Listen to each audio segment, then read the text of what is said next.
जय हिंद मेरे प्यारे बच्चों, आपका वेलकम है आपके प्यारे से चैनल न्यू लाइट नीट, जिसका एक ही सपना है कि आप जल्द से जल्द डॉक्टर बने। और ये चैनल आपके रिस्पेक्टेड सिंसर की सुपरविजन में बनाया गया, जिसका प्रयास था कि जल्द से जल्द आप तक पेपर का डिस्कशन पहुंचाया जाए। और आप जैसा कि आपको आज खुश होना चाहिए इस बात को जानते हुए कि ये 83, अगर एफएसटी देखा जाए तो 83 एफएसटी अब तक हो चुके हैं।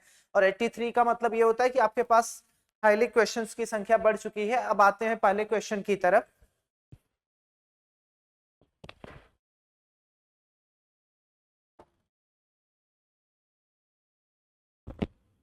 A body of mass 5 kg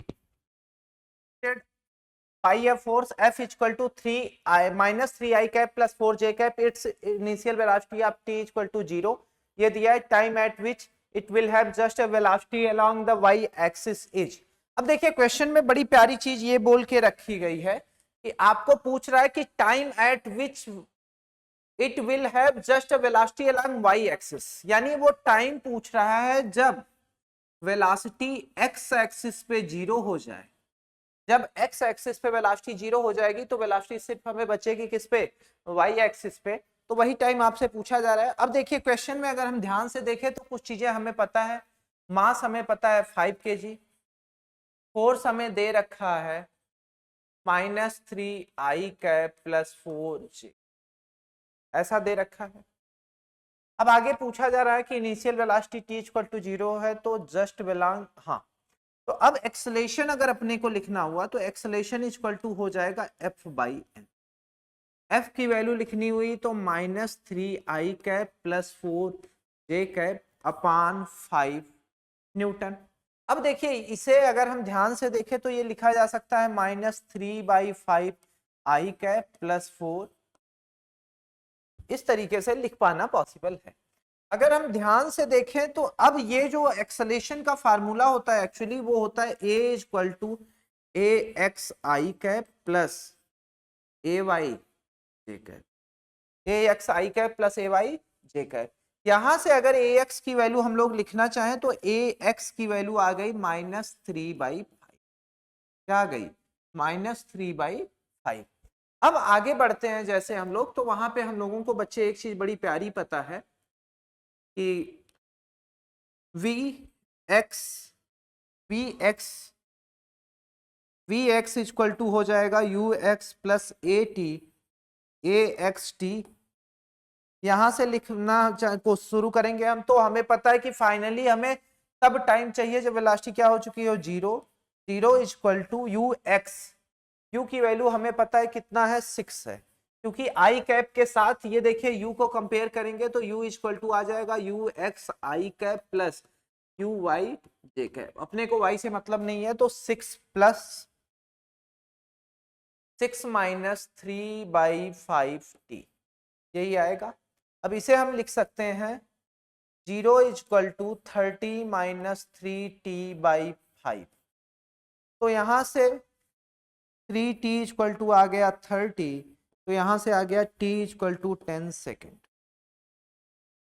क्या आ गया, T की वैल्यू आ गई 10 सेकेंड। तो इस तरीके से मेरे प्यारे बच्चे आंसर आपका हो गया दूसरा।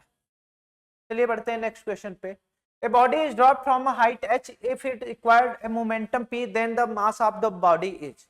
बॉडी ड्रॉप की गई है हाइट से, सीधा मतलब यह है कि जब हाइट से वो ड्रॉप की गई है, मान लीजिए ये हाइट h, ये हाइट h है, तो अगर हाइट h है तो वहां से ड्रॉप किया गया, तो जब ड्रॉप किया गया तो उसके पास सिर्फ एक एनर्जी थी, दैट इज पोटेंशियल एनर्जी। लेकिन जब वो ड्रॉप होके टकराने वाली है उस समय उसके पास क्या होगी, काइनेटिक एनर्जी। यानी जो यहाँ पे पोटेंशियल एनर्जी होगा, जो यहाँ पे पोटेंशियल एनर्जी होगा वही कन्वर्ट हो जाएगा किसमें, काइनेटिक एनर्जी में। और हमें एक फार्मूला काइनेटिक एनर्जी का पता है कि काइनेटिक एनर्जी इक्वल टू होता है p²/2m। ये फार्मूला हम लोग बचपन से पढ़ के बैठे हैं। अब हमें पता है कि दूसरी चीज काइनेटिक एनर्जी ही कन्वर्ट हो रही है किसमें, पोटेंशियल एनर्जी में। तो अगर काइनेटिक एनर्जी पोटेंशियल एनर्जी में कन्वर्ट हो रही है तो यहां हम लिख सकते हैं काइनेटिक एनर्जी को बराबर लिख सकते हैं पोटेंशियल एनर्जी के, यानी mgh that equal to p²/2m, ऐसा कुछ लिखेंगे। अब हमारे पास मास निकालना है तो m को इधर लेके आइए, तो m इधर चला गया, तो ये आपके पास बचेगा कितना, p square by 2m 2g, ऐसा कुछ बचेगा। अब यहां से m square equal to P square, अब यहां से m लिखेंगे तो ये आ जाएगा p अपान रूट में 2g। ये पहला तरीका है जिस तरीके से क्वेश्चन को हम कर सकते थे। या दूसरा तरीका ये है बच्चे कि अगर देखिए दूसरे कलर को यूज कर देना हूं, यहां से भी डायरेक्ट आप कर सकते हैं कि वो मास ऑफ द बॉडी पूछ रहा है।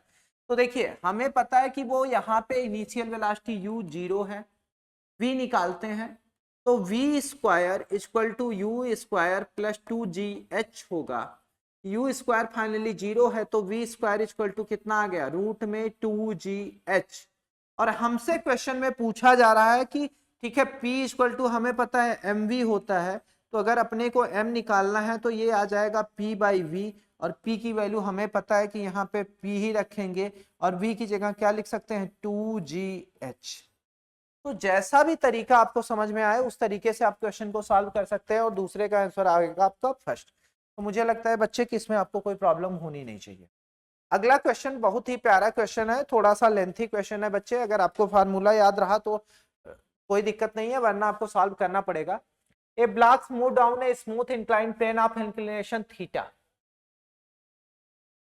its velocity on reaching the bottom is v.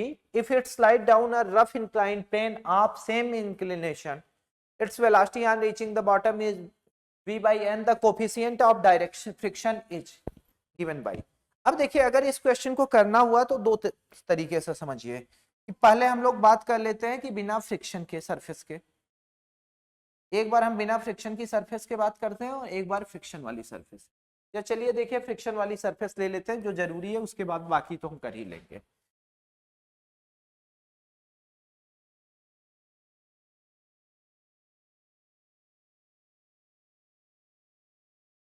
देखिए अगर हम यहाँ पे बात करेंगे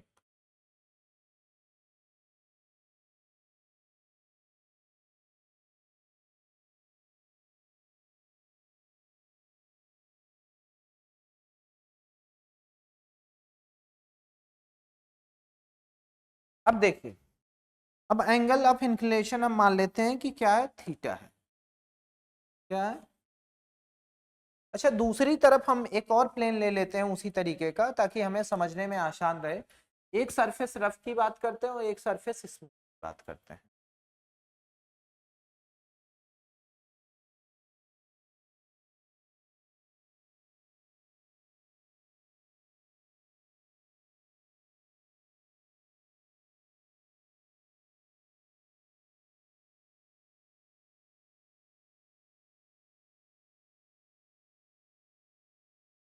अगर ये देखिए ये बात कर रहे हैं हम लोग स्मूथ की और यहाँ पे बात कर रहे हैं हम लोग रफ सरफेस।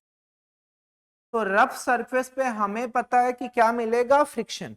तो यहाँ के केस में अगर अपने को जी देखना हुआ, क्या देखना हुआ, जी, तो जी हम लोग डायरेक्ट लिख सकते हैं, ये रहा जी, एक कंपोनेंट इधर दूसरा कंपोनेंट इधर। अब हमें पता है कि ये कंपोनेंट अगर हम लोग लिख रहे हैं तो ये आपका थीटा है, तो यहां से आ जाएगा जी कॉस थीटा, और इधर का कंपोनेंट जो आएगा वो आएगा जी साइन। हम लोग सिर्फ एक्सेलेरेशन की बात कर रहे हैं, किसकी बात कर रहे हैं, एक्सेलेरेशन की। दूसरी तरफ अब हम रफ सरफेस की बात करते हैं, तो यहाँ पे हमें पता है मेरे प्यारे बच्चे कि अब एक यहां से यहाँ यहाँ, और हमें पता है कि इसका अपोज करने के लिए एक जो खतरे का निशान दिखा रहा हूं, ये डेंजरस फोर्स, फ्रिक्शनल फोर्स भी लगेगा। अब वही चीज है कि यहाँ पे हमने जी को कैंसल आउट किया था, अब जी यहाँ पे भी था, इसको कैंसल आउट किया गया, दो कंपोनेंट आए, एक आपका थीटा, तो सटा हुआ कंपोनेंट कितना, जी कॉस थीटा, कितना आएगा, जी कॉस थीटा। या अगर हम बात करते हैं वेट की बात कर लेते हैं तो ये हमें एम जी दे देगा, एम जी कॉस थीटा, यहाँ पे एम जी, यहाँ पे एम। अब यहाँ पे हमें जो मिलेगा वो मिल जाएगा एम जी साइन थीटा, क्या मिल जाएगा, एम जी साइन थीटा। यहाँ पे आ जाएगा mg cos, ये आएगा। और यहाँ पे आपका फ्रिक्शनल फोर्स आएगा जो आएगा न्यू के एन, और ये आ जाएगा न्यू के नॉर्मल फोर्स। अगर हम यहाँ लिखना चाहेंगे तो नॉर्मल इसको बैलेंस कर रहा होगा, तो नॉर्मल आ जाएगा आपका mg cos थी।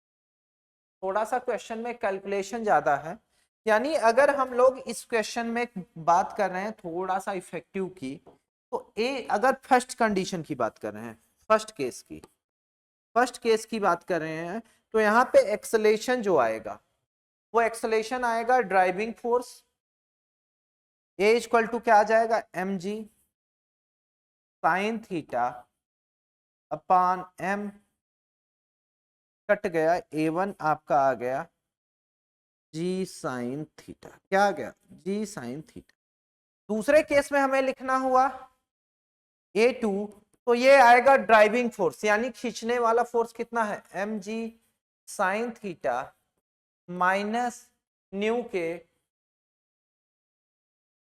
mg cos थीटा अपान, यहां से अगर a2 हम लिखना चाहेंगे तो a2 आ जाएगा g sign theta minus new के cos थीटा। अब मैं थोड़ा सा कैलकुलेशन तेज करूंगा बच्चे, क्योंकि बेसिक्स जो था वो मैंने आपको समझा दिया है कि किस तरीके से चलना है। अब पहले केस की बात करते हैं, चलिए। अब हमें पता है कि वी स्क्वायर इक्वल टू क्या लिखेंगे, you square plus 2as। Initially rest से शुरू हो रहा है, कहानी समाप्त। तो वी स्क्वायर इक्वल टू अपना आ जाएगा 2। पहले केस में जब एक्सेलरेशन रखेंगे तो कितना आएगा जी sine theta, g sine theta S. इसके बाद फिर दूसरे केस में आएंगे हम लोग।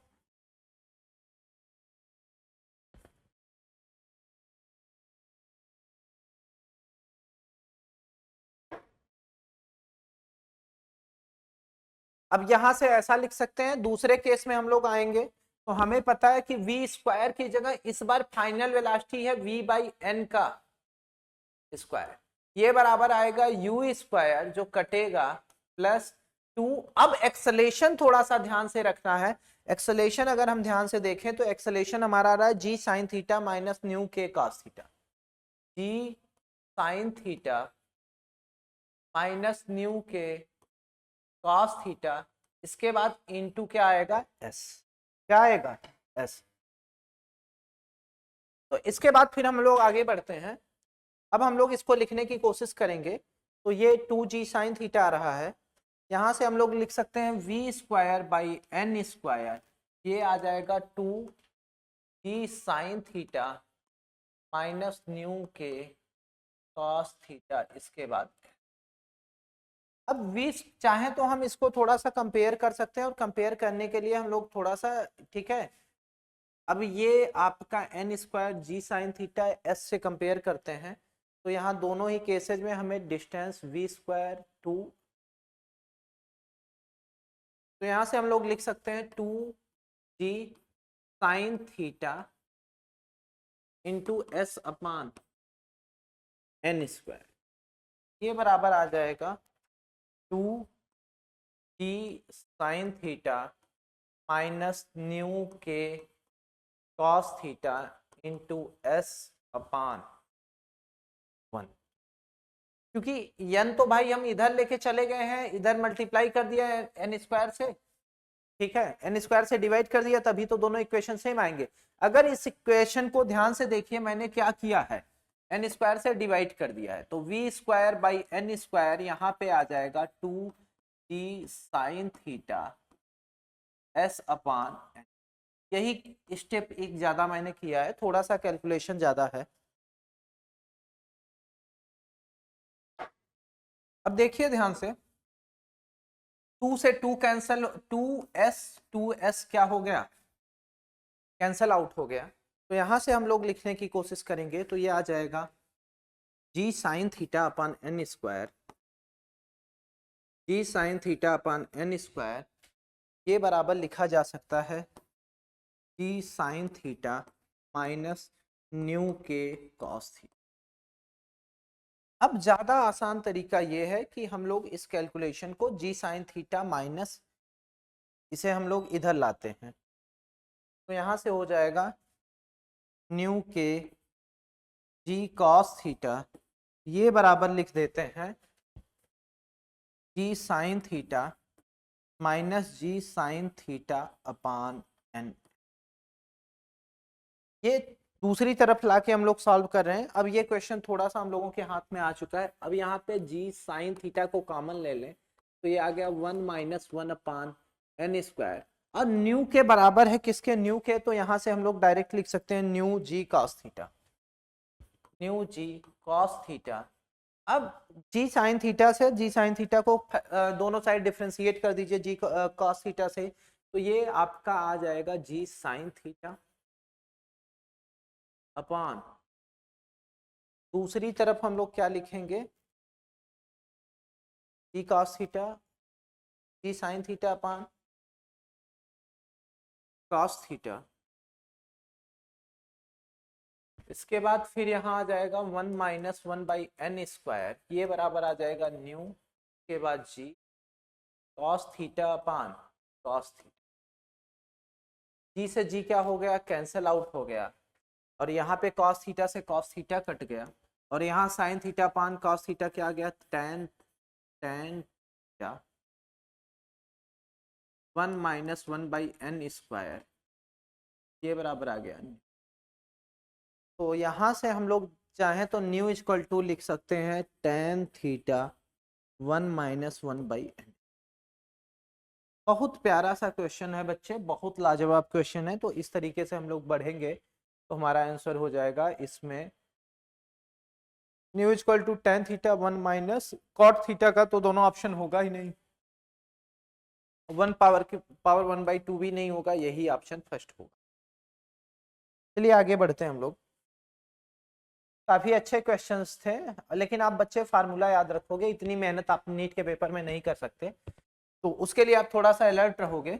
एम मास आपको दे रखा है 2 kg, फोर्स अप्लाइड है कितना 10 न्यूटन, न्यू के से हम न्यू मान ले रहे हैं ये 0.1 है, और टाइम आपको दे रखा है 5 से। तो अब देखिए अगर हम लोग बात करेंगे तो देखिए दो तरीका होता है, या तो हम डायरेक्ट एक्सेलरेशन निकाल लें, या तो 1/1 निकालते हैं, तो मैं 1/1 ही निकालता हूं। पहले निकाल लेता हूं A1 इक्वल टू हो जाएगा F/m। F की बात करेंगे तो ये 10 न्यूटन है, 10/2 कितना आ गया 5 मीटर पर सेकेंड, ये A1। A2 की बात करते हैं due to friction, due to opposite direction में लगेगा। फ्रिक्शन की बात करेंगे तो ये बराबर हो जाएगा न्यू mg अपान, यहां से ये हो जाएगा न्यू जी का मतलब 0.1 इंटू 10 यानी वैल्यू आ गई 1। अब अगर अपने को ए नेट चाहिए तो ए नेट का हमेशा से फार्मूला रहा है कि A1 माइनस A2। भाई आपको पता है कि अगर बॉडी एक्सलेट है इधर की तरफ A1 से, तो इसमें जो इधर की तरफ फोर्स लगेगा वही क्या होगा, फ्रिक्शनल फोर्स। तो A1 माइनस A2 ये आपका हो जाएगा 5 माइनस 1, ये आ गया 4 मीटर पर सेकेंड। अभी क्वेश्चन में हमसे पूछा क्या है कि इनिशियली रेस्ट पे था, तो यस इक्वल टू, अब देखिए ए नेट इतना पर पता लग गया, तो एफ नेट अगर अपने को लिखना हुआ तो एफ नेट हो जाएगा एम ए नेट, तो यानी 2 इंटू 4 यानी 8 न्यूटन। यहां तक हम लोग बड़ी आसानी से लिख सकते। अब देखिए आगे एस इक्वल टू क्या लिखेंगे, UT plus half AT square. हमें पता है कि U2 0 होगा, तो S इक्वल टू अब हम अपने को लिखना है, तो S की वैल्यू हो जाएगी हाफ, एक्सेलेरेशन हो जाएगा 4, टाइम आ जाएगा 5 का स्क्वायर, यहां से आ जाएगा 50, और वर्क डन इक्वल टू हमेशा होगा फोर्स इंटू डिस्प्लेसमेंट। फोर्स हमें पता है कि कितना दिया है, फोर्स हमारा निकल के आया है 8 न्यूटन, सॉरी ये एक्सेलेरेशन यहाँ आया है, तो F अगर अपने को निकालना हुआ तो यहाँ से अगर हम F निकालना चाहें तो F इक्वल टू हम लिख सकते हैं न्यू mg, यानी न्यू की वैल्यू 0.1 इंटू 2 इंटू 10 और ये आ जाएगा 2 न्यूटन। कितना आ गया 2 न्यूटन। तो यहाँ से हम लिख सकते हैं -2 × 50, ये आ जाएगा आपका -100 जूल। कितना आ जाएगा -100। चलिए तीसरा ऑप्शन सही हो गया। फिर आगे बढ़ते हैं। A body of mass m is dropped from 2r from the surface of earth. The speed of body just before hitting the earth surface will be। अब देखिए यहाँ पे जो पोटेंशियल एनर्जी होगा वो धीरे धीरे किस में कन्वर्ट हो जाएगा, काइनेटिक एनर्जी में। पोटेंशियल एनर्जी चेंज हो जाएगा किस में, काइनेटिक एनर्जी में। तो थोड़ा सा भी आसान हो गया हम लोगों के लिए।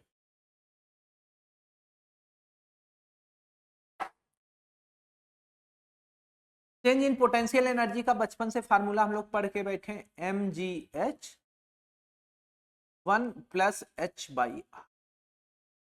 1 + h/, यहां से आ जाएगा 1/2 mv² that is equal to mgh 1 + h/। अब देखो m से m क्या हो जाएगा, कैंसल हो जाएगा, और h की जगह यहाँ पे हम लोग चाहते हैं तो थोड़ा सा आसानी से रख देते हैं वैल्यू ही, पहले h की वैल्यू रख देते हैं।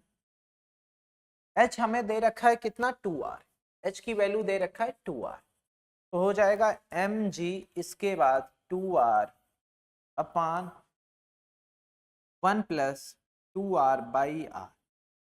r से r कैंसिल हो गया तो ये आ गया 2mgr अपॉन, इस तरीके से कुछ लिख सकते हैं। तो v² की अगर हम बात करेंगे तो ये हमारा आ जाएगा ऐसा कि 1/2 mv² that is equal to 2mgr/, m से m कैंसिल हो गया, v² को निकालेंगे तो v² आ रहा है, v² हमारा आ रहा है 4, ये 2 इधर लाएंगे तो 4gr/3, ऐसा कुछ लिखेंगे। यहां से v लिखना हुआ तो डायरेक्ट लिख देंगे 2 ब्रैकेट के बाहर gr/√3। तो इस तरीके से अगर हम देखेंगे तो क्वेश्चन नंबर 5 का आंसर कौन सा हो गया, सेकंड। चलिए आगे बढ़ते हैं नेक्स्ट क्वेश्चन की तरफ। The acceleration and displacement graph is shown in figure time period of oscillation.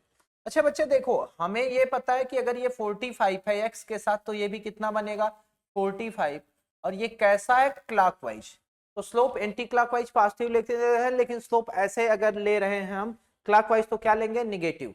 तो स्लोप यहाँ पे अगर हम देखें तो डायरेक्ट लिख सकते हैं भाई a इक्वल टू क्या होता है ω² x, जहां पे एक्सेलेरेशन y एक्सिस पे है और डिस्प्लेसमेंट किस पे है। तो अब यहां से हमें पता है कि स्ट्रेट लाइन ओरिजिन से पास करेगी, लेकिन ω² की वैल्यू अगर यहां से हम कंपेयर करेंगे तो ω² जो है वो बराबर आ जाएगा स्लोप के, और ये बराबर आ जाएगा -tan। देखिए माइनस वाइनस के चक्कर में हम इतना परेशान नहीं होते हैं, क्योंकि हम क्लॉकवाइज लेके चले तो जाने दीजिए, इस पे इतना परेशान नहीं होते हैं। तो ω² वैल्यू अगर देखेंगे तो ये ω² इक्वल टू कितना आएगा 1। अच्छा मैथ में आप मत जाइएगा, आप सीधे से समझिए 45 डिग्री है तो स्लोप कितना आएगा 1। वैसे मैथमेटिकल थोड़ा सा कॉन्सेप्ट है, लेकिन जाने दीजिए, मैथमेटिक्स हम लोगों को नहीं सीखनी। ओमेगा इक्वल टू क्या आ जाएगा √1। तो टाइम आपसे पूछा क्या है टाइम पीरियड, तो ये होता है 2π/ω, यानी कितना आ गया है 2π/, तो कितना आ गया है 2π सेकेंड। तो पहला आंसर सही है बच्चे। आगे बढ़ते हैं। Hole is an anti particle of electron, नहीं। होल का मतलब क्या होता है कि जब कहीं से इलेक्ट्रॉन जाता है तो वहां पे एक एम्प्टी स्पेस बन जाता है, जो law of conservation of charge के लिए, चार्ज का कंजर्वेशन फेल ना हो उसके लिए वो क्या करता है, खुद पे चार्ज दिखाता है। तो वैकेंसी जब इलेक्ट्रॉन क्या करता है, कोवेलेंट को छोड़ के जाता है। तो इस तरीके से ऑप्शन सेकंड होगा। Suppose ideal gas equation follows Vp equal to constant, gas expand की जा रही है, ये दिया है कि Vp³ क्या है, कांस्टेंट है, और आपसे बोला जा रहा है कि वॉल्यूम जो है V से 27 V किया जा रहा है, तो टेम्परेचर कितना होगा। यानी अब हमें पता है कि ये पॉलीट्रॉपिक का एग्जाम्पल हो गया है। तो आइए चलिए करते हैं इस क्वेश्चन को आसानी से। तो Vp3 इक्वल टू क्या है, कांस्टेंट है। अब रूट ले लीजिए, क्यूब रूट ले लीजिए दोनों साइड। तो क्यूब रूट लेते ही हमें पता चल गया कि यहाँ पे P इक्वल टू क्या आ जाएगा, कांस्टेंट अपान P की पावर 1/।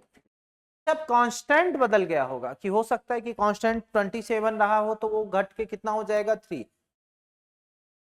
64 से 4।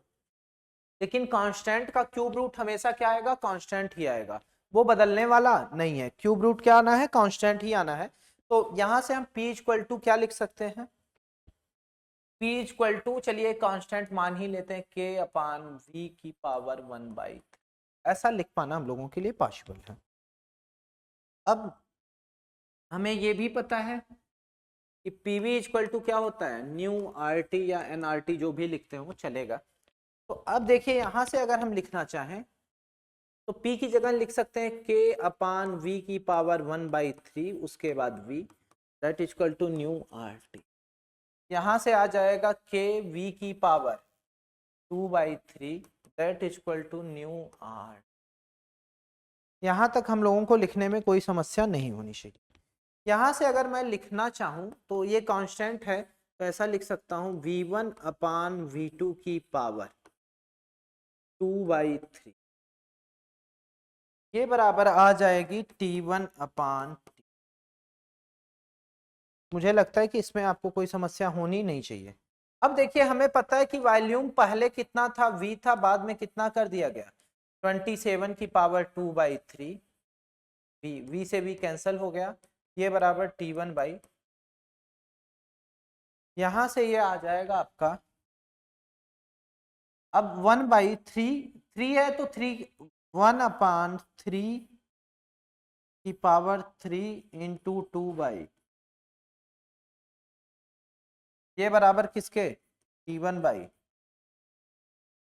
तो ये आ जाएगा 1/9 इक्वल टू 1/T1/T2। तो यहाँ से T2 इक्वल टू आ जाएगा 90, T2 इक्वल टू आ जाएगा 90, यानी 90। तो चलिए बच्चे बढ़ते हैं अगले क्वेश्चन पे। थोड़ा सा कैलकुलेटिव है क्वेश्चन, लेकिन चल जाएंगे, ऐसे क्वेश्चन हम लोग कर सकते हैं बहुत आसानी से। अब देखिए हमें पता है कि आज ऑनलाइन पेपर है, तो फिर भाई सीधी बात है कि हम लोग पेपर ऐसा बनाएंगे जिसमें आप थोड़ा सा कैलकुलेशन करें घर पे बैठ के। तो सीबी मिक्स अगर लिखना हुआ तो न्यू1 CB1 प्लस न्यू2 CB2 अपान में, अगर अब हमें लिखना हुआ तो ये हम बड़े ध्यान से रखेंगे कि न्यू1 प्लस न्यू2, CB मिक्स, ये बराबर न्यू1। अब लिखना हुआ तो न्यू1 पहला 1 मोल है, मोनो एटॉमिक के लिए लिखना है, तो ये कितना हो जाएगा 1 प्लस मोनो एटॉमिक के लिए CB1 जो होगा वो हमें पता है कि 3/2R हो जाएगा। कितना हो जाएगा, 3/3R/2 प्लस अगला हमें लिखना हुआ तो ये आ जाएगा 1 इंटू CV2, यानी ये बात हो रही है मोनो एटॉमिक, किसकी, मोनो एटॉमिक की। और ये किसकी बात कर रहे हैं, डाई एटॉमिक की। तो डाई एटॉमिक के लिए CB2 की वैल्यू जो होगी, CB की वैल्यू होती है वो 5/2R होती है। तो यहाँ पे क्या रखेंगे 5/2R, 5/2R अपान 1 प्लस, यहाँ से 3 + 5 8 4R/2 आ गया, यानी वैल्यू आ गई 2। तो बहुत ही सिंपल क्वेश्चन है बच्चे, और आंसर कौन सा होगा। In a steady state of thermal conduction, temperature of ends A and B of rod 20 centimeter long, what will be temperature, distance 6 centimeter। चलिए एक रॉड बना लेते हैं छोटा सा नन्हा सा।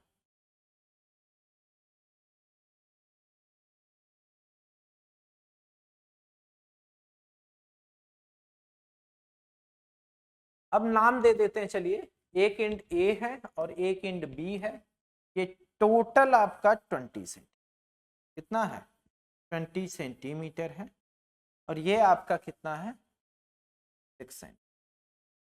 तो अब वो क्वेश्चन में बोल के रखा है कि स्टडी स्टेट, स्टेट कैसा है, स्टडी स्टेट है।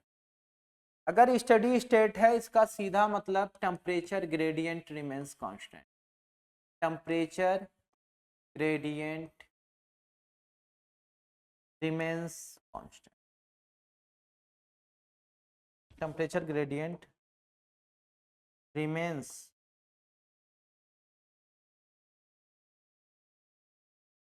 Temperature gradient remains, temperature gradient क्या रहेगा, constant, temperature gradient remains constant. अब देखिए थोड़ा सा ये समझ लीजिए कि ये आपको टेम्परेचर दे रखा है, यहाँ पे 100 डिग्री सेल्सियस और यहाँ पे 0 डिग्री सेल्सियस, 100 डिग्री सेल्सियस और 0 डिग्री सेल्सियस इतना दे के रखा गया है। तो अब यहाँ पे हम लोग लिखते हैं, चलिए अब टेम्परेचर ग्रेडियंट कांस्टेंट रहने वाला है यानी थीटा ए माइनस, अब यहाँ पे कुछ ना कुछ तो टेम्परेचर होगा और वो टेम्परेचर चलिए हम लोग मान लेते हैं कि एक्स है, क्या है, एक्स है, टेम्परेचर क्या है, एक्स है। तो बच्चे थीटा ए माइनस थीटा एक्स अपान, अब देखिए लेंथ हम लिखेंगे तो यहां से ये x माना गया है, तो अगर x इसको हम लोगों ने माना है तो यहाँ लेंथ कितना है 6, ये बराबर फिर लिखेंगे दूसरी तरफ अगर हम चलेंगे तो दूसरा का पूरा साइड ले लेंगे क्योंकि टेम्परेचर ग्रेडियंट लगातार क्या रहना है, कांस्टेंट रहने वाला है, वो बदलेगा नहीं। तो टेम्परेचर ग्रेडियंट यहाँ हो जाएगा थीटा ए माइनस थीटा बी अपान, अब ए और बी की बात हो रही है तो इसके बीच की टोटल डिस्टेंस लेंगे, ये कितना होगा 20। तो थीटा ए अगर हम देखेंगे तो ये 100 हो जाएगा माइनस एक्स अपान 6, ये बराबर हो जाएगा 100 माइनस 0 अपान 20। यहां से बच्चे देखेंगे तो 100 माइनस एक्स बाई 6, ये बराबर आ जाएगा आपका, अच्छा हाँ अगर हम दूसरी तरफ लेंथ देखेंगे तो एक तरफ 6 हो रहा है, दूसरी तरफ कितना हो रहा है 20, तो ये 6, हाँ ये हो जाएगा 5, ये कटेगा बच्चे, ये आ जाएगा 5। तो यहां से हम लोग थोड़ा सा बोर्ड बच्चे सपोर्ट नहीं कर रहा है तो ये समझ लेंगे आप 100 minus 100 minus X equal to 30, तो यहां से x इक्वल टू आपका आ गया 100 माइनस 30, तो x इक्वल टू आ गया 7, तो यहां से 70 डिग्री सेल्सियस हो गया बच्चे। अगला देखते हैं a प्लस बी मॉड में a प्लस बी ये बराबर किसके है, a माइनस,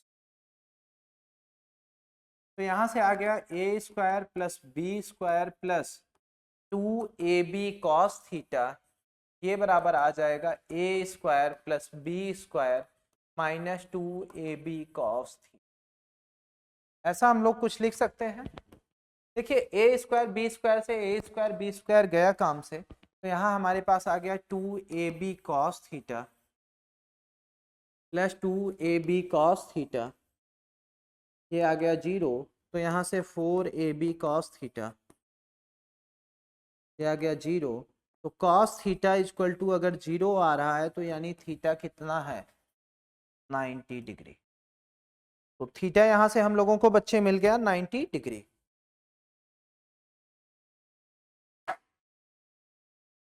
वाला आंसर। फिर आगे बढ़ते हैं, A ball is projected upward in vacuum and reaches up to a height h, its speed when it hit the ground again।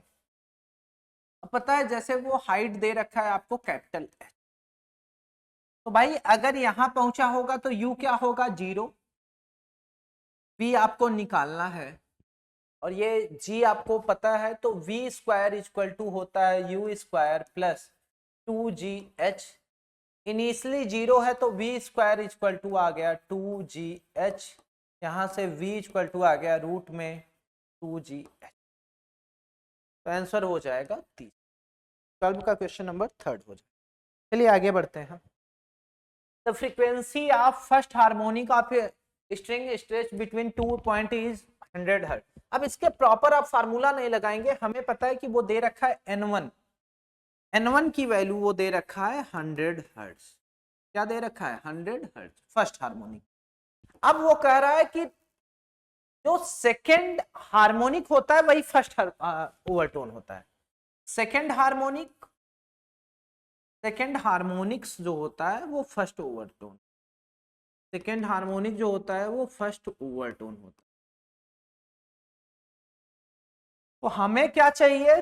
Third overtone, यानी क्वेश्चन में वो आपसे डायरेक्ट पूछ रहा है फोर्थ हार्मोनिक। क्या पूछ रहा है? Fourth harmonic. अब ये बहुत सिंपल क्वेश्चन है बच्चे। अगर अब अपने को N4 लिखना हुआ तो डायरेक्ट लिख सकते हैं 4 इंटू N1, 4 इंटू 100 हर्ट्ज। यहां से आंसर आ गया 400 हर्ट्ज। तो आंसर यहां से मेरे पे, अरे बच्चों थर्ड ऑप्शन। चलिए आगे बढ़ते हैं। If relative error in the determination of surface area of the sphere is alpha, then the relative error in the determination of volume is. चलिए देख लेते हैं अब इस क्वेश्चन को। अगर एरिया, सरफेस एरिया की स्फीयर की बात हो रही है तो ए, डेल्टा ए बाई ए की बात हो रही है, तो ये हम लोग लिख सकते हैं 4 पाई आर। ठीक है। अब एरिया हमें पता है कि एरिया हम लोगों को पता है कि कितना होता है 4 पाई आर स्क्वायर। तो अब अगर डेल्टा ए बाई ए अपने को लिखना हुआ तो ये हम लोग डायरेक्ट लिख सकते हैं, 4 पाई में तो कोई एरर मिलना नहीं है, तो ये हो जाएगा 2 डेल्टा आर बाई।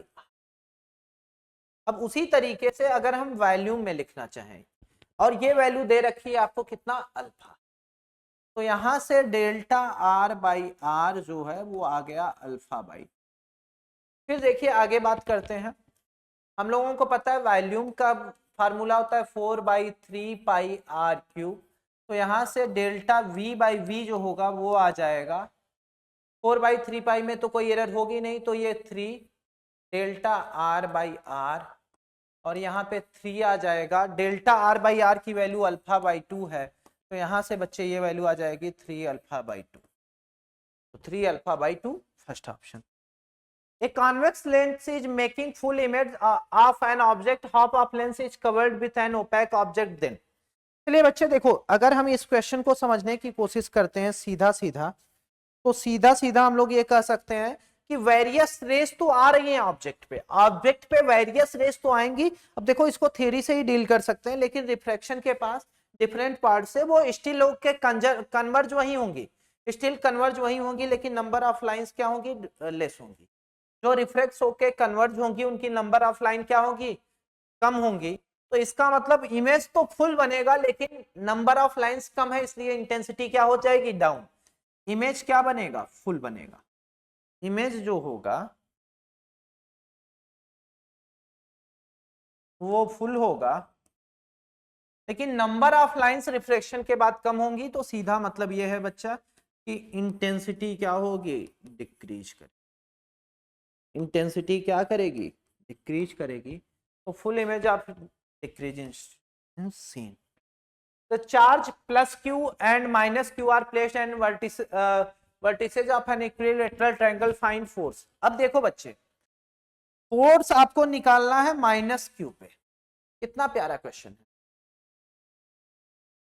ये इसको खींचेगा अपनी तरफ, चलिए दिखा रहा हूं मैं।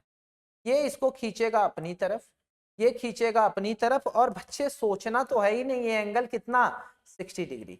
अच्छा, दूरी डिस्टेंस सेम है तो इधर भी फोर्स F, इधर भी फोर्स F, और हमें पता है ऐसे केस में डायरेक्ट हम लिख सकते हैं F net equal to F root 3। जब 60 डिग्री पे अगर यही वेक्टर जो होता है 60 डिग्री पे होगा तो F रूट 3, 90 पे होता तो F रूट 2, और अगर 120 पे होता तो डायरेक्ट वैल्यू क्या आती? F, तो F रूट 3 आएगा।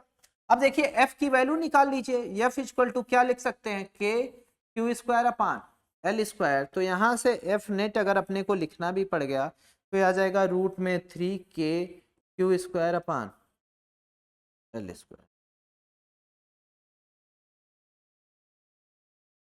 Fourth option. चलिए आगे बढ़ते हैं। In the circuit shown, what will be the value of resistance that should be attached in parallel of 16 ohm so that no current flows through 5 ohm resistance? अब बच्चे देखो यहाँ पे सिंपल सा अपना क्रॉस मल्टीप्लीकेशन कर लिया करो। अब वो कह रहा है कि 16 ओम के साथ हम किसको पैरेलल में जोड़ दें ताकि ठीक है हमारा काम हो जाए। अब देखो हमें पता है कि 4 इंटू 12 4 इंटू 12 4 इंटू 12 कितना आएगा 48। तो इनका भी मल्टीप्लीकेशन कितना आना चाहिए 48, यानी 6 ओम ठीक है इंटू अब 16 ओम प्लस पैरेलल में जिसके साथ भी जाना चाहे। तो चलो मैं डायरेक्ट लिख दे रहा हूं कि अब यहाँ पे 6 है तो इन दोनों का सम कितना आना चाहिए 8 ओम। कितना आना चाहिए 8 ओम। यानी हम ऐसा लिख सकते हैं कि R इक्विवेलेंट जो होगा वो R1 इंटू R2 अपान R1 प्लस क्या लिखते हैं, हमें नेट पता है कितना आना है 8 चाहिए और पहले का पता है R1 है प्लस दूसरे का क्या पता है R2 यानी कितना है 16 है। फिर R1 प्लस R2 लिखेंगे तो R1 की वैल्यू R1 ही है प्लस ये मल्टीप्लीकेशन में R1 प्लस 16 ऐसा हम लोग कुछ लिख सकते हैं या ज्यादा आसान था भाई ये 16 है अगला भी क्या होगा 16 होगा तभी तो नंबर ऑफ रजिस्टर क्लियर कर सकते थे वहां से भी, या यहाँ से डायरेक्ट हम कैलकुलेशन करेंगे तो अब ये थोड़ा सा लंबा जाएगा। तो यहाँ पे आ जाएगा 16 R1 that is equal to 8 R1 plus 16। अब यहाँ से अगर हम कैलकुलेट करेंगे बच्चे तो ये वैल्यू आपकी डायरेक्ट 16 से ये कटेगा, यहाँ पे आ जाएगा 2R1 इधर भेज सकते हैं उसको, या 2 का मल्टीप्लाई और कर देते तो ये R1 बाई 2 प्लस 8 हो जाता। तो यहाँ से आ जाएगा R1 that is equal to 2R1 is equal to R1 plus 16। यहाँ से हम लोग सॉल्व करेंगे तो R1 इज इक्वल टू क्या आ गया 16 ओम। वैसे बच्चे मैं ये कहूंगा कि अगर ऐसा क्वेश्चन नीट में आए तो आपका लॉजिकल अप्रोच चलना चाहिए कि सर 4 इंटू 12 सॉरी 6 ये 4 इंटू 12 कितना 24 सॉरी 48 आएगा। तो यहाँ 6 इंटू 8 लेके चलेंगे तो यहाँ इसका सम 8 ओम आना चाहिए। तो अगर ये 16 है तो सर अगला भी 16 होगा तभी कितना आएगा 8 आएगा। तो लॉजिकल अप्रोच से भी कर सकते हैं हम लोग इस क्वेश्चन को बिना किसी कैलकुलेशन के कर सकते थे। अब आते हैं अगले क्वेश्चन पे। If capacitor plate is connected to a battery, potential of capacitor is V, the gap between the plate is reduced to half। Gap हम रिड्यूस कर रहे हैं हाफ से तो the potential of the battery remains connected. अब देखो बच्चे देखो सारी चीजें चेंज होगी जैसे ही हम डिस्टेंस घटाएंगे इलेक्ट्रिक फील्ड बदलेगा, ठीक है इलेक्ट्रिक फील्ड बदल जाएगा, कैपेसिटेंस बदलेगा, सारी चीजें चेंज होगी, लेकिन एक चीज जो नहीं चेंज होगा वो बैटरी का क्या होगा पोटेंशियल। बहुत बेसिक ही चीज है। ये बड़ा प्यारा क्वेश्चन है बच्चे और इसमें आप थोड़ा सा मेरी बात पे ध्यान रखोगे उसके बाद फिर हम लोग डिस्कस करेंगे कि देखो जब हम यहाँ पे देखते हैं इलेक्ट्रिक फील्ड और मैग्नेटिक फील्ड का तो इसका ऑसिलेशन जो होता है वो अलाइन होता है। ये जो इलेक्ट्रिक फील्ड और मैग्नेटिक फील्ड है reaches there peak value and zero value, peak value and zero value simultaneous.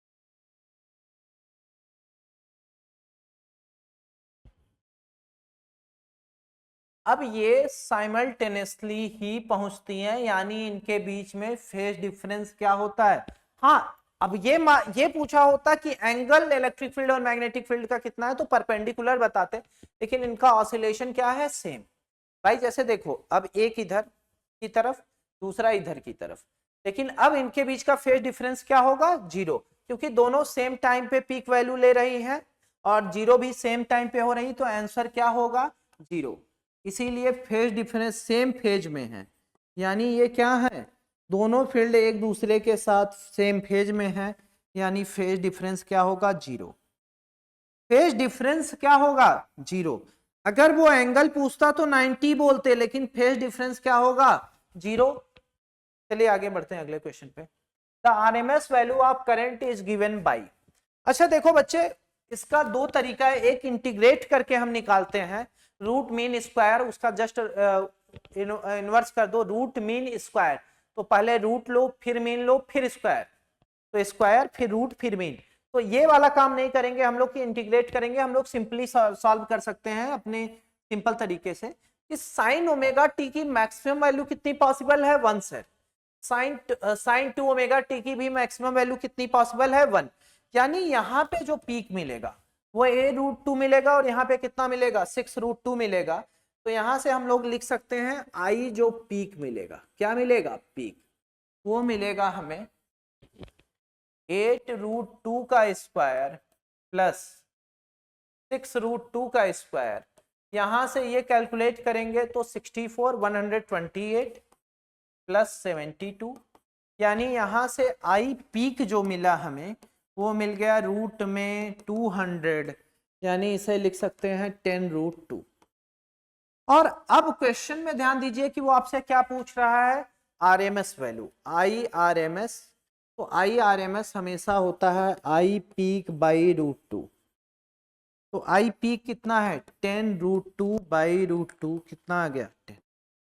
बच्चे हमारे पास इतना एग्जाम में टाइम नहीं होगा कि हम इंटीग्रेशन का मेथड लगाए, प्रॉपर मेथड यूज करें, फिर साइन स्क्वायर ओमेगा टी का कंप्लीट वैल्यू निकालें, इतना टाइम हम किल करने वाले नहीं है बच्चे। तो बच्चे अगला क्वेश्चन है, electron is moving through a field which is moving opposite to electric field. अगर देखिए, अगर इलेक्ट्रिक फील्ड इधर की तरफ है और इलेक्ट्रॉन अपोजिट डायरेक्शन में मूव कर रहा है, वेलोसिटी इधर है, अब हमें पता है कि जिधर इलेक्ट्रिक फील्ड होगी उसके अपोजिट ही ये इलेक्ट्रॉन क्या करेगा, फोर्स फील करेगा। फोर्स फील का मतलब उधर की तरफ ही क्या होगा, एक्सेलेरेशन होगा। यानी एक्सेलेरेशन और वेलोसिटी, जिस डायरेक्शन में एक्सेलेरेशन है उसी डायरेक्शन में वेलोसिटी है, यानी वेलोसिटी क्या करेगी, इंक्रीज करेगी। वेलोसिटी अगर इंक्रीज कर रही है तो हमें पता है लैम्डा इक्वल टू क्या होता है, h/mv। mv क्या है, कांस्टेंट है, तो lambda directly proportional to 1/v। अब देखिए वेलोसिटी अगर इंक्रीज कर रही है तो इसका सीधा मतलब है कि लैम्डा क्या करेगा, डिक्रीज करेगा। तो इसमें कोई ऑप्शन नहीं है, इंक्रीजिंग इंक्रीजिंग इंक्रीजिंग। और दूसरा अगर हम देखें मैग्नेटिक फील्ड की, तो मैग्नेटिक फील्ड के परपेंडिकुलर है, तो अगर वेक्टर का हम परपेंडिकुलर थ्योरम लगा दें तो एक वेक्टर अगर दूसरे वेक्टर के परपेंडिकुलर है तो वो उसको कभी अफेक्ट नहीं करता। तो इस तरीके से ये क्या रहेगा, सेम।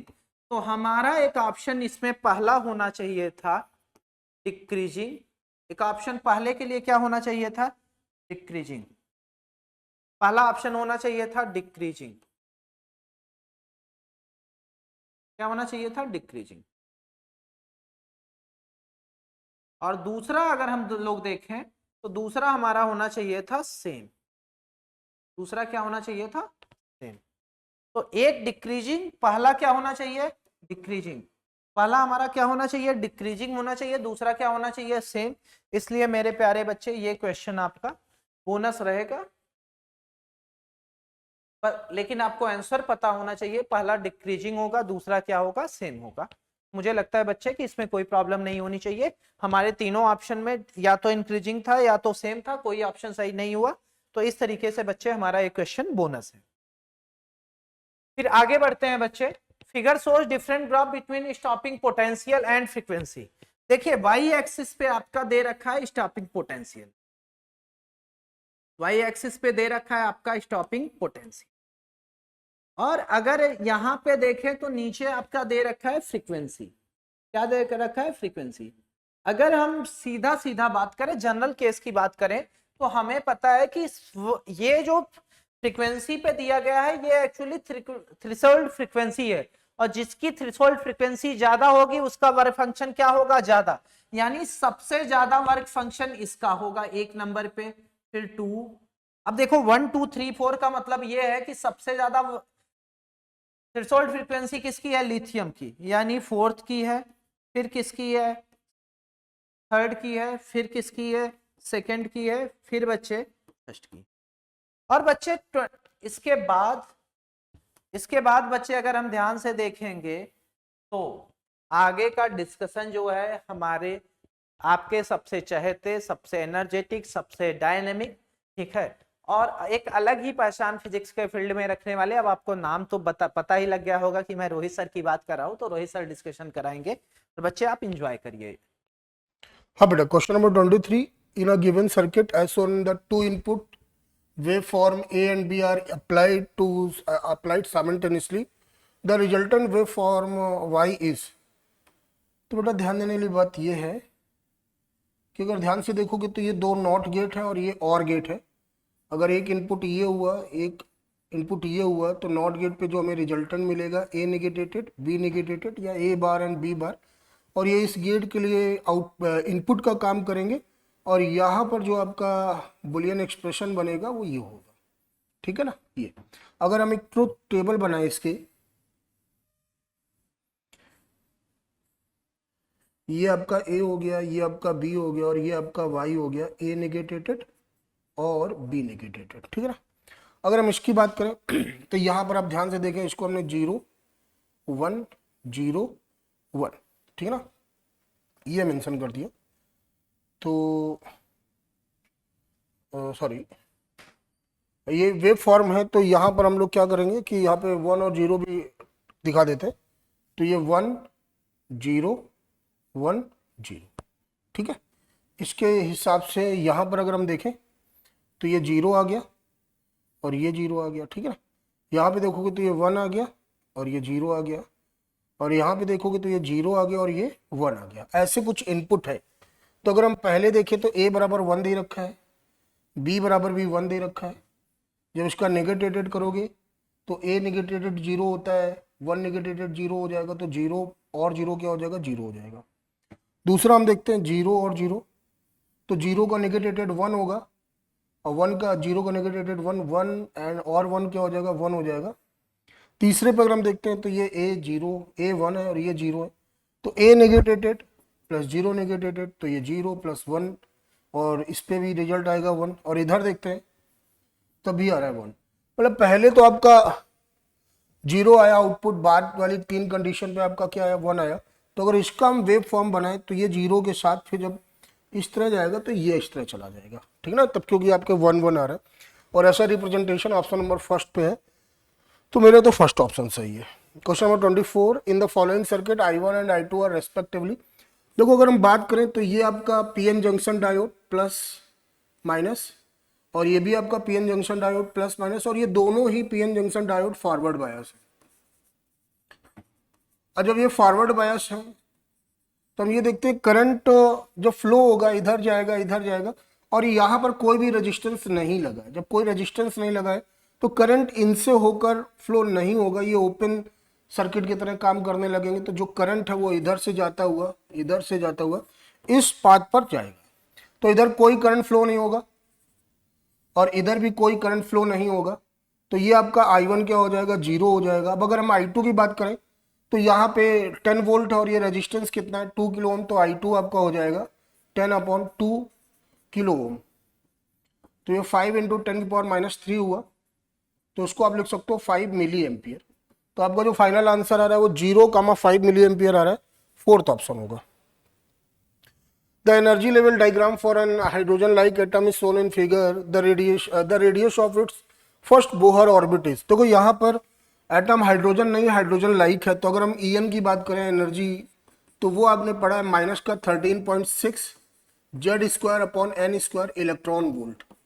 अब यहाँ पे n बराबर 1 की बात की जा रही तो 1 रख देंगे। यहाँ पे जो गिवन एनर्जी है माइनस का 54.4 इलेक्ट्रॉन वोल्ट, माइनस का 13.6 Z²/1² इलेक्ट्रॉन वोल्ट। बेटा इलेक्ट्रॉन वोल्ट से इलेक्ट्रॉन वोल्ट कैंसिल होगा, माइनस से माइनस कैंसिल होगा, ये डिवाइड करोगे कितना आएगा, 4 आएगा। तो Z² बराबर 4 आ गया, तो Z बराबर क्या आ गया, 2 आ गया। और जब Z बराबर 2 आ गया आपका, तो यहां पर जो R होगा रेडियस n²/Z एंगस्ट्रॉम। ओके, अब हमें निकालना तो फर्स्ट के लिए ही है, तो n की जगह फिर फर्स्ट 1 रखोगे तो 1 का स्क्वायर 1, और Z आपने 2 निकाला, डिवाइड करेंगे तो 2.265 एंगस्ट्रॉम ये आएगा। तो आपका ये फर्स्ट ऑप्शन होगा। करा charge particle is projected in a uniform magnetic field, it will experience the maximum magnetic force when it is projected. बेटा हम लोगों ने फार्मूला पढ़ा है F बराबर QV×B या QVB साइन थीटा। अब ये मैक्सिमम होगा, ये इस बात पर डिपेंड करता है, साइन थीटा की जो मैक्सिमम वैल्यू होती है +1 होती, और ये थीटा बराबर 90 पर होता है। और थीटा अराउंड 90 का मतलब जो v है और जो b है वो एक दूसरे के क्या होने चाहिए, परपेंडिकुलर होने चाहिए, तब आपका फोर्स क्या होगा, मैक्सिमम होगा। तो कह रहा है पहला option perpendicular to magnetic field, यही सही जवाब है। तो इस क्वेश्चन का भी आपका फर्स्ट ऑप्शन होगा।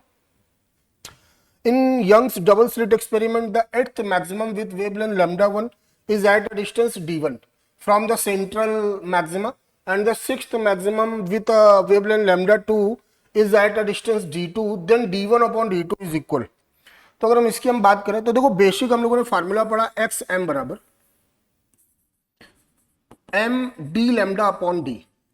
जो सिंबल है उनके तरीके मालूम है, किसको रिप्रेजेंट करते हैं, number of bright fringe represent करता है, मैक्सिमा रिप्रेजेंट करता है, ये स्क्रीन की डिस्टेंस रिप्रेजेंट करता है, ये वेवलेंथ को रिप्रेजेंट करता है, स्मॉल डी आपका स्लिटों के बीच के डिफरेंस को रिप्रेजेंट करता है, एक्स जो होता है वो सेंट्रल फ्रिंज से या सेंट्रल पॉइंट से उस मैक्सिमा की डिस्टेंस को रिप्रेजेंट करता है।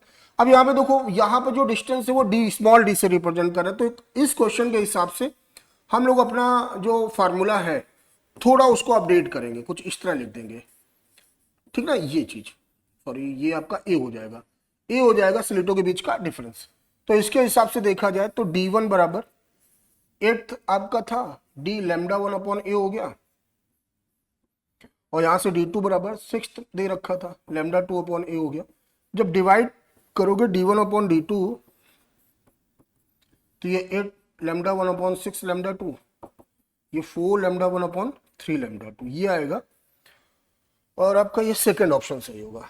Question number 28, the least count of vernier callipers is 0.1 millimetre, ये लीस्ट काउंट हो गया। The main scale reading before the zero the vernier scale is 10, okay, and the zeroth division of the vernier scale coincide भी आ गया with any main scale division is 1 millimetre, okay. तो जो main scale reading है, ठीक है, the measured value, देखो बेटा जो मेजर्ड वैल्यू है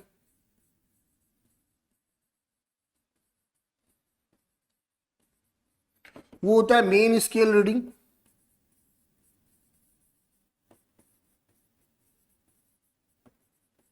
plus least count into vernier scale reading coincide with main scale reading. ये तो ध्यान से देखो, मेन स्केल रीडिंग जो जीरो द वर्नियर स्केल 10 है और 1 मिलीमीटर, तो ये 10 मिलीमीटर हो जाएगा। लीस्ट काउंट आपका कितना है, 0.1 मिलीमीटर है। और यहाँ पे zeroth division of vernier scale है, मतलब ये जो चीज है वो यहाँ पे क्या रखोगे, जीरो रखोगे, तो ये पूरा का पूरा टर्म क्या हो गया, जीरो हो गया। 10 मिलीमीटर आया, सेंटीमीटर में चेंज करेंगे तो ये 1 सेंटीमीटर हो जाएगा। तो right answer is fourth. A force F acting on a body depends on its displacement S as F proportional to S की power -1/3. The power delivered by force F will depend on the displacement. जो power है P वो होता है F into V। Power P बराबर क्या हो जाएगा, F इंटू V। तो पावर का हमें S के साथ रिलेशन निकालना है। तो अगर ध्यान से देखोगे तो यहाँ पे F प्रोपोर्शनल टू क्या हो गया, S की पावर -1/3। F को लिख दिया M into V dv upon ds proportional to s की पावर -1/3 v dv। देखो m भी एज अ प्रोपोर्शनल उधर चला जाएगा तो प्रोपोर्शनल ही रहने वाला है, और बहुत कुछ करना है तो इस प्रोपोर्शनल के साइन पर एक कांस्टेंट रख दिया हमने a। अब हमने इसको क्या किया, इंटीग्रेट कर लिया, तो ये आ जाएगा v²/2, a अपनी जगह रहेगा, ये आएगा s की पावर 2/3, ये 2/3, ये 2 से 2 कैंसिल हो गया, तो v² बराबर आ जाएगा 3a s की पावर 2/3। अगर हम स्क्वायर रूट करें ये आया। अच्छा ये आपका कांस्टेंट है ये पूरा का पूरा टर्म, तो हम v प्रोपोर्शनल टू s की पावर 1/3 भी लिख सकते हैं। तो अगर हम बात करें p प्रोपोर्शनल, जो भी आपका आएगा कांस्टेंट वो बराबर की जगह प्रोपोर्शनल में सेट हो जाएगा। f का रिलेशन दे रखा था f प्रोपोर्शनल टू s की पावर -1/3 और v दे रखा है s की पावर 1/3। पावर जब ऐड करोगे तो s की पावर क्या आ जाएगा, 0 आ जाएगा। तो आपका यहाँ पे right answer is fourth. A satellite is moving around the earth with a velocity v. To make the satellite escape, the minimum percentage increase in its velocity is nearly. बेटा अगर h इज लेस देन r है तो orbital velocity under root G R होता है,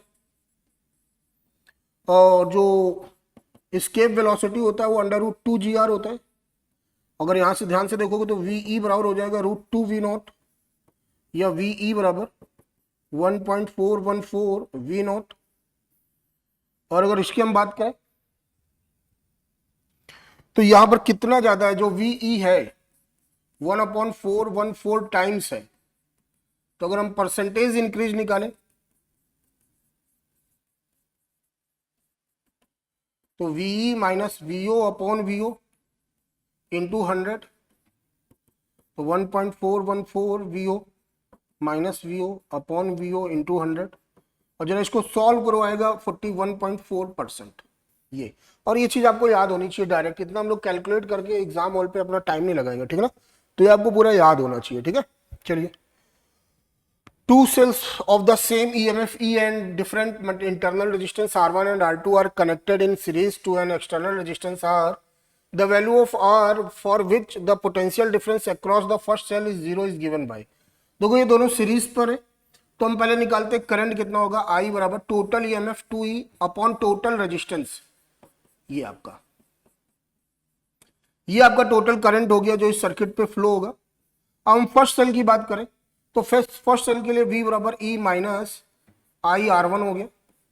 V आपका 0 दे रखा है, E माइनस आई R1। यहां से देखो E बराबर आ गया आई R1, यहां पर हम I की वैल्यू पुट करते हैं 2E upon R1 plus R1 plus R2, ये R1, ये कैंसिल हो गया, क्रॉस कराएंगे R plus R1 plus R2 बराबर 2R1। ध्यान से देखिए ये R बराबर आ जाएगा R1 माइनस R2, तो यहां से आपका ये थर्ड ऑप्शन होगा, ये थर्ड ऑप्शन होगा। ओके, चलिए question number 32। In the equation P बराबर 80 minus BX where P is the pressure, X is the distance and T is the time, the dimension of A and A upon B। देखो हमें पता है principle of homogeneity of dimensions, same dimensions वाली quantity आपस में add या subtract होती है, तो जो डायमेंशन ए की होगी वही डायमेंशन टी स्क्वायर की होगी। तो ए की जो डायमेंशन हो गई वो हो गई T2। अगर हमें एक्स की निकालनी तो एक्स बराबर हो जाएगा A minus T square upon B P. तो बेटा इसकी होल टर्म की डायमेंशन टी स्क्वायर ही रहने वाली है, बी की निकालनी है, ये एक्स है, एक्स आपका लेंथ है, एल हो गया, पी आपका प्रेशर है, M L minus 1 T minus 2, तो ये बनेगा आपका m माइनस 1 टी की पावर 4, एल से एल कैंसिल हो जाएगा। तो अपने को a अपॉन बी करना था, T2 upon m minus 1 L की टी की पावर 4, जब इसको सॉल्व करोगे तो m t माइनस 2, ये तो आपका फोर्थ ऑप्शन सही होगा। Question number 33, a box has to be dragged on a rough level with constant velocity by applying force F as shown. The angle of friction is theta. In order that the required force be minimum we should have। देखो ये force दे रखा है F, तो ये F cos alpha हो जाएगा अगर हम कंपोनेंट में रिजॉल्व करें, ये F sin अल्फा हो जाएगा, वेट लग रहा होगा downward mg, normal reaction and, और एक फ्रिक्शन फोर्स लग रहा होगा F। ओके, तो अगर हम बात करें तो यहां पे नॉर्मल रिएक्शन n बराबर हो जाएगा mg माइनस f sin अल्फा। Force to be minimum we should have. अच्छा, यहां पर कांस्टेंट वेलोसिटी से मूव कर रहा है, एक्सेलरेशन 0 आने वाला है, तो ये आपका f cos अल्फा बराबर क्या आ जाएगा, friction force f cos alpha बराबर फ्रिक्शन फोर्स होता है म्यू इंटू एन, यहां पर n की वैल्यू रख दीजिए mg minus f cos f sin alpha, और यहां से हम f निकालते हैं तो f बराबर आएगा mu mg upon cos alpha plus mu sin alpha. अब ये अपना f आया, देखो यहां पे मिनिमम फोर्स निकालना है, तो फोर्स मिनिमम तभी होगा जब ये नीचे वाला टर्म क्या हो जाए, मैक्सिमम हो जाए। तो इसको हम एक नया टर्म मान लेते हैं कि सपोज दैट लेट ये आपका y है, suppose that cos alpha plus mu sin alpha. अगर आपका y मैक्सिमम होगा तभी आपका f क्या होगा, मिनिमम होगा। तो फंक्शन को अगर मैक्सिमम मिनिमम दिखाना है तो इसको हमें अल्फा के रिस्पेक्ट में क्या करना होगा, डिफरेंशिएट करना होगा। तो ये माइनस साइन अल्फा हो जाएगा और ये म्यू कॉस अल्फा हो जाएगा। और मैक्सिमम मिनिमा के लिए dy अपॉन डी अल्फा क्या करते हैं, जीरो करते हैं, minus sine alpha plus mu cos alpha. अब यहाँ पे हम सॉल्व करेंगे तो म्यू कॉस अल्फा बराबर साइन अल्फा आएगा, म्यू बराबर tan अल्फा हो जाएगा और म्यू की जगह क्या लिख सकते हैं, tan थीटा। तो ये आपका थीटा बराबर क्या हो गया, अल्फा। ओके, और वैसे मैं बोलूंगा आपको, मैं सजेस्ट करूंगा कि आपको ये फार्मूला याद होना चाहिए, म्यू बराबर tan अल्फा। अगर ये याद होता तो सिर्फ हम 2 या 3 लाइन पे अपना आंसर दे देते, ठीक ना, हमें इतना पूरा सॉल्व करने की जरूरत नहीं थी। तो मिनिमम फोर्स हॉरिजॉन्टल सरफेस पे अगर आपने एक फोर्स लगाया है अल्फा एंगल पे, तो उसके लिए कंडीशन होती है म्यू बराबर tan अल्फा, याद रखिएगा। तो यहाँ पे थीटा और अल्फा हो जाएगा, आपका सेकंड ऑप्शन है। A and B are the two metallic square plates of same material, दोनों का मटेरियल सेम है, having the same side, length भी सेम है। A hole is drilled in the second plate, ये अलग किया गया है, होल बनाया गया है। If their temperature are raised by the same amount, बेटा टेम्परेचर सेम अमाउंट पे रेज किए गए हैं, देन फाइनली। तो बेटा अगर हम यहाँ पे लीनियर एक्सपेंशन की बात करें तो बेटा मटेरियल सेम है, अल्फा सेम हो गया, टेम्परेचर रेंज क्योंकि फिक्स है, डेल्टा टी भी फिक्स है, इनिशियल लेंथ भी फिक्स है। तो दोनों पे जो लेंथ चेंज होगा, इंक्रीज होगा, वो भी क्या होगा, सेम होगा। तो जो इनके जो पेरीमीटर आने वाले हैं वो भी क्या होंगे, सेम होंगे, ठीक है ना। तो आपका जो सही ऑप्शन है वो थर्ड है। कह रहा है कि for the diameter of EMF E and internal resistance R of a cell, graph obtain between potential difference V between the terminals of a cell against the current I which was changed by adjusting the rheostat is as shown। देखो ध्यान से देखो बेटा, V बराबर हम लोगों ने पढ़ा है E माइनस आई आर।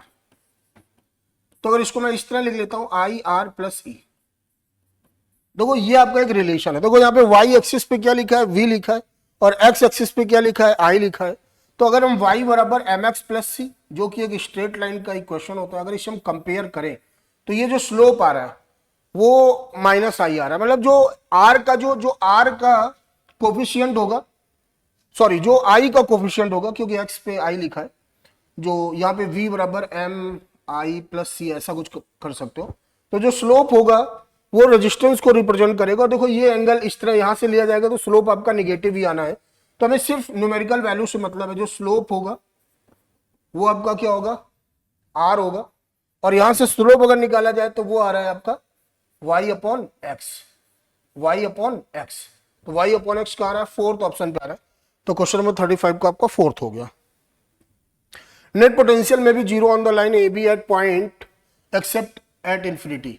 बेटा अगर हम एक यहां पर एक पॉइंट लेते हैं जो कि ए बी का मिड पॉइंट है, ये डी और ये भी डी, तो यहां पे प्लस क्यू की वजह से जो पोटेंशियल होगा के क्यू अपॉन डी होगा, माइनस क्यू की वजह से माइनस के क्यू अपॉन डी होगा, क्योंकि पोटेंशियल स्केलर क्वांटिटी है तो प्लस की वजह से प्लस होता है, माइनस की वजह से माइनस होता है। अगर हमें वी टोटल निकालना है यहाँ पर, तो दोनों को जो हम ऐड करेंगे तो कितना आ जाएगा, जीरो आ जाएगा। तो कहीं ना कहीं ए और बी के बीच एक ऐसा पॉइंट है, सिंगल एक पॉइंट, जहां पे पोटेंशियल जीरो हो सकता है, और यही बोला था मे बी। तो आपका फर्स्ट ऑप्शन सही है।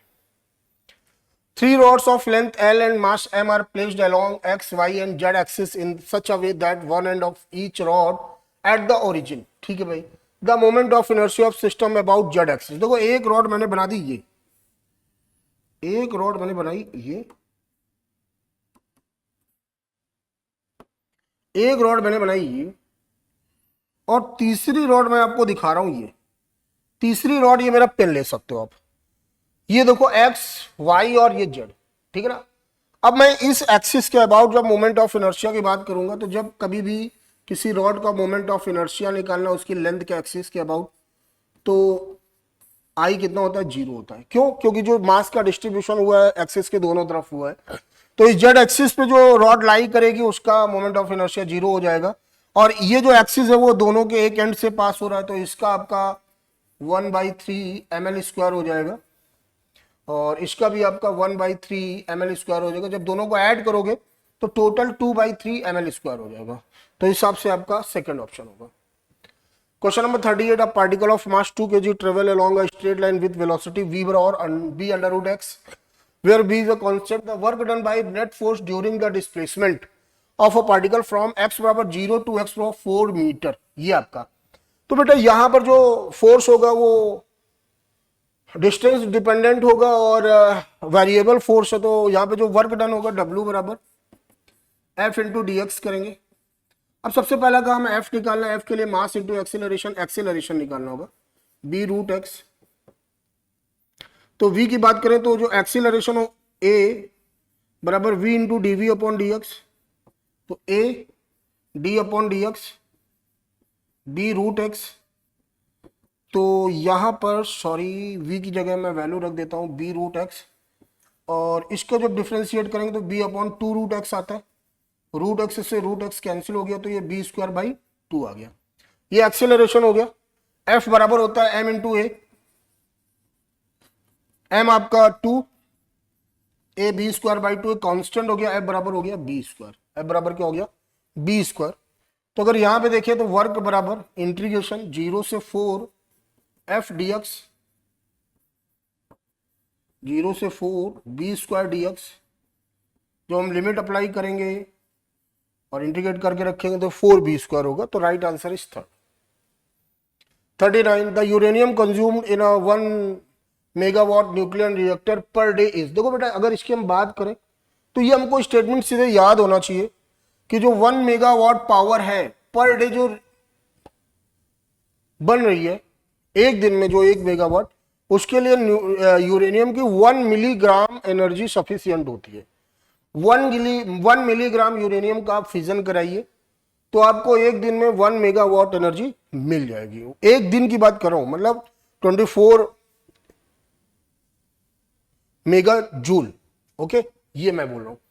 तो अब इसको अगर सॉल्व करना है, पहले तो डायरेक्ट आपको याद रखना है, सॉल्व करना है तो अगर हम पर सेकेंड पे देखिए कितनी एनर्जी मिल रही है, तो अगर हम एनर्जी की बात करें तो मेगावाट 10⁶ वाट हो गया। अच्छा, और ये एक दिन की बात कर रहे हैं तो यहां पे 24 इंटू 60 ये जूल आया। अच्छा, अगर हम एक फिजन से देखें कितनी एनर्जी निकलती है, तो एक फिजन से जो निकलने वाली एनर्जी है आपकी, जो आपकी टोटल एनर्जी है जो एक फिजन से निकल रही है, तो वहां पर आप ध्यान से देखोगे कि एनर्जी रिलीज्ड पर फिजन जो है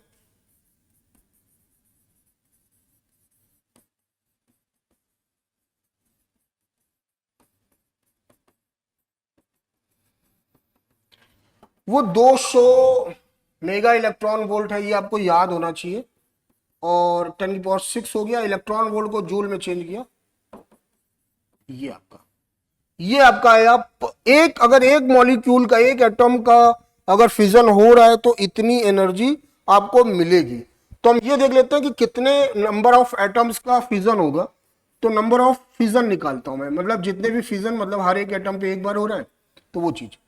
तो ये 24 इंटू 60 इंटू 10⁶ अपॉन 200,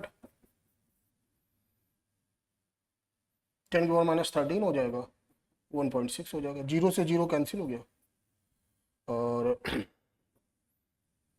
ये 24 इंटू 6 इंटू 10⁻19 अपॉन 3.2, ये नंबर ऑफ फिजन है बेटा। अब हमें निकालना था मास। तो अगर हम बात करें यूरेनियम 235 की, तो अगर 235 ग्राम यूरेनियम है तो नंबर ऑफ मोल्स कितने होंगे, आवोगाद्रो के बराबर 6.02 इंटू 10⁻23। तो यहां पर हम बात कर रहे हैं कि कितना रिक्वायर्ड होना चाहिए, तो 6.0 इंटू 10⁻23 मॉलिक्यूल्स, ये 235 ग्राम। तो एक मॉलिक्यूल का 235 बटा ये, और जितना भी इसको सॉल्व करने में जो भी आएगा उसमें इससे मल्टीप्लाई कर देना, तो आपका आंसर 1 मिलीग्राम आ जाएगा। ठीक है ना। और मैं आपको सजेशन यही दूंगा कि 1 मेगावाट पर डे के लिए न्यूक्लियर में रिएक्टर में जो भी यूरेनियम का फिजन होता है उसके लिए 1 मिलीग्राम ही सफिशियंट होता है। कभी कभी आपको वहां पे 1 किलो दे देगा वाट, तो सीधे इसके साथ रिलेट करोगे तो आपको 1 माइक्रोग्राम निकल के आ जाएगा। ठीक है ना। तो ये आपको इस तरह करना होगा, आगे कैलकुलेशन आप कर लीजिएगा। The amplitude of a damped oscillator becomes half in 1 minute. The amplitude after 3 minutes will be 1 upon x times of the original. Determine the value of x. तो अगर हम डैम्प्ड ऑसिलेशन की बात करें तो a बराबर a नॉट e की power minus lambda T, ये यहाँ पे t की वैल्यू 1 मिनट दे रखी थी, ये कैंसिल हो गया, 1/2 बराबर e की पावर माइनस लैम्डा, तो e की पावर लैम्डा बराबर हो जाएगा 2, ये एक रिलेशन आ गया, ठीक है। दूसरी अगर हम बात करें तो फिर यहीं पे a बराबर a नॉट, अब 1 अपॉन एक्स हो रहा है तो a not upon x cancel हो गया, तो e लैम्डा t आपका 3 दे रखा है बराबर x हो जाएगा, और इसको हम लोग लिख सकते हैं e लैम्डा की पावर 3 बराबर x, ये 2 दे रखा है, जब हम सॉल्व करेंगे तो x की वैल्यू क्या आ जाएगी, 8 आ जाएगी, तो right answer is 4th। Question number 41, in resonance tube the first resonance is obtained when the level of water in the tube is 16 cm from the open end, neglecting end correction को neglect कर देना है। The next resonance will be obtained when the level of water from the open end। पहली बात तो जो resonance tube होता है वो closed argon pipe होता है, और closed argon pipe पर जो हार्मोनिक्स होते हैं वो ऑड होते हैं, ऑड हार्मोनिक्स 1 3 5 इस तरह, ठीक है ना। अब यहां पर इंड करेक्शन को क्या करना है, नेग्लेक्ट करना है। अगर इंड करेक्शन को नेग्लेक्ट कर दिया तो बड़ा आसान है, तो अब आपका जो अगला रेजोनेंस होगा फर्स्ट रेजोनेंस के लेंथ का ट्रिपल होगा, ठीक है ना। अगर इंड करेक्शन नेग्लेक्ट ना करते तो यहाँ पे फिर ई का टर्म आने लगता, लेकिन यहाँ पे नेग्लेक्ट है तो आपका यही रिलेशन सफिशियंट है। L1 16 दे रखा है, 48 सेंटीमीटर, ओके, तो ये आपका सेकंड ऑप्शन सही होगा। 42, as shown in figure, a metal rod makes contact with a partial circuit and complete the circuit. The circuit area is perpendicular to magnetic field B बराबर 1 Tesla. If the resistance of total circuit is 2 ohm, the force needed to move the rod as indicate with a constant speed of 2 meter per second will be। अगर हम यहाँ पे बात करें तो सबसे पहले अपना काम होगा अपने को इंड्यूस्ड ईएमएफ निकालना है, या इसी को मोशनल ईएमएफ या डायनामिक ईएमएफ बोल सकते हो आप। V बराबर होता है BVL, ये V आपकी स्पीड हो गई, B आपका 1 दे रखा है, V आपका 2 दे रखा है, और L 0.5, तो ये आपका 1 वोल्ट आ गया।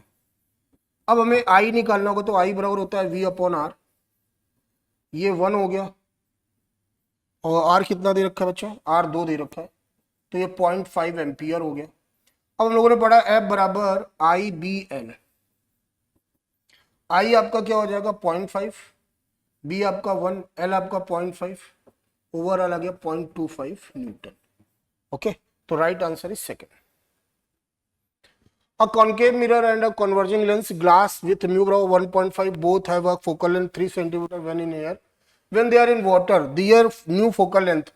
बेटा जो मिरर होता है अगर उसको किसी लिक्विड पे इमर्ज करोगे तो उसकी फोकल लेंथ अनचेंज रहेगी, ठीक है ना। लेकिन अगर हम लेंस की बात करें तो वाटर पे जो लेंस की फोकल लेंथ होती है एयर की फोकल लेंथ का क्या हो जाएगी, 4 टाइम्स हो जाएगी। आप लेंस मेकर के फार्मूले से आसानी से सॉल्व भी कर सकते हैं, मैं कहता हूँ डायरेक्ट याद रखो। तो बेटा मिरर की तो 3 सेंटीमीटर ही रहेगी, ठीक है ना, ये ऑप्शन तो पहले ही देखने से गलत हो गए। और जो कन्वर्जिंग लेंस है उसकी फोकल लेंथ 4 गुना हो जाएगी, तो 3 का 4 गुना होता है 12, तो इस हिसाब से आपका सही ऑप्शन क्या होगा, थर्ड होगा। 44, a circular coil has self inductance L if it is folded into 4 turns of the smaller radius and then its self inductance will be become 16। आप लोगों को फार्मूला पता होना चाहिए कि जो सेल्फ इंडक्टेंस है L mu naught N square A upon L। ये जो हमने वायर को फोल्ड किया तो वायर को फोल्ड करने पर L आपका कांस्टेंट रहेगा, L आपका कांस्टेंट रहेगा। पहले आपका N1 इंटू 2 पाई R1 रहा होगा, फिर N2 इंटू 2 पाई R2 हो जाएगा। पहले आपने सिंगल फोल्ड किया था तो ये 1 हो गया, 2 पाई से 2 पाई भी कैंसिल हो गया, तो ये आपका R1 आया, और N2 अब आपने 4 फोल्ड कर दिए तो R2 बराबर क्या हो जाएगा, R1/4, ओके। तो अगर हम यहाँ पे देखेंगे, यहाँ पे हम देखें तो नंबर ऑफ टर्न कितना हो, 4 टाइम्स हुआ तो 16 हो गया, लेकिन बेटा जो रेडियस है वो R1/4 हो चुकी है, 1/4 हो गई है, तो उसका स्क्वायर करोगे तो R1²/16 कैंसिल हो जाएगा यार। तो सेल्फ इंडक्टेंस आपका 16L नहीं दिख रहा, वो वही रहेगा जो पहले था। अगर 16L तब होता जब एरिया में चेंज ना होता, एरिया अनचेंज रहता, तब मैं मान लेता, तब आपका फार्मूला बनता L proportional to N square. लेकिन यहाँ पे एरिया भी चेंज हो रहा है, इस वजह से सेल्फ इंडक्टेंस चेंज नहीं होगा। आप देख लो कैलकुलेट करके पूरा, तो ये असर्शन हमारा क्या हो गया, गलत हो गया। In uniform magnetic field the magnetic force on the wire between two fixed in point is independent of shape and length. देखो अगर हम बात करें शेप एंड लेंथ, तो जैसे ये वायर है इस तरह, तो हम हमेशा अगर हमको अगर निकालना भी होता है फोर्स, तो हम इसका इनिशियल और फाइनल ये लेंथ देखते हैं, वो किस शेप का उस समय कोई मतलब नहीं है। ये स्टेटमेंट आपका क्या है, सही है, तो आपका असर्शन गलत हो गया, रीजन ट्रू हो गया, तो आपका थर्ड ऑप्शन हो गया। 45 which of the following is not true, not true है मतलब इनकरेक्ट निकालना है। In uniform circular motion kinetic energy is constant, बिल्कुल सही है। यूनिफॉर्म सर्कुलर मोशन है, स्पीड आपकी कांस्टेंट रहेगी, काइनेटिक एनर्जी भी कांस्टेंट रहेगा, फर्स्ट ऑप्शन सही हो गया। Dielectric constant of any medium lie 0 to infinity, हाँ बिल्कुल सही है, 1 टू इन्फिनिटी सॉरी, हाँ 0 नहीं हो सकता, नेगेटिव नहीं हो सकता, 1 टू इन्फिनिटी कुछ भी हो सकता है, ये भी सही हो गया।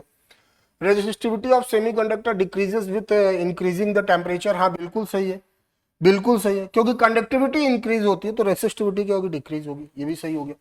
The convert a moving coil galvanometer into ammeter, one has to connected a small resistance in series, बिल्कुल गलत है।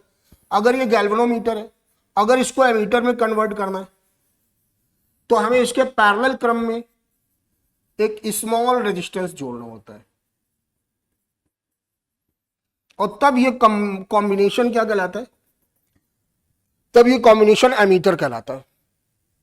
तो इन्होंने तो बोला था सीरीज पे, जबकि हमने क्या जोड़ा है, पैरेलल पे जोड़ा है, ठीक है ना। तो फिर ये स्टेटमेंट क्या हो गया, गलत हो गया। तो आपको अब गलत नहीं निकालना था, तो आपका फोर्थ ऑप्शन यहाँ पे हमें टिक करना होगा कि फोर्थ हमारा गलत है।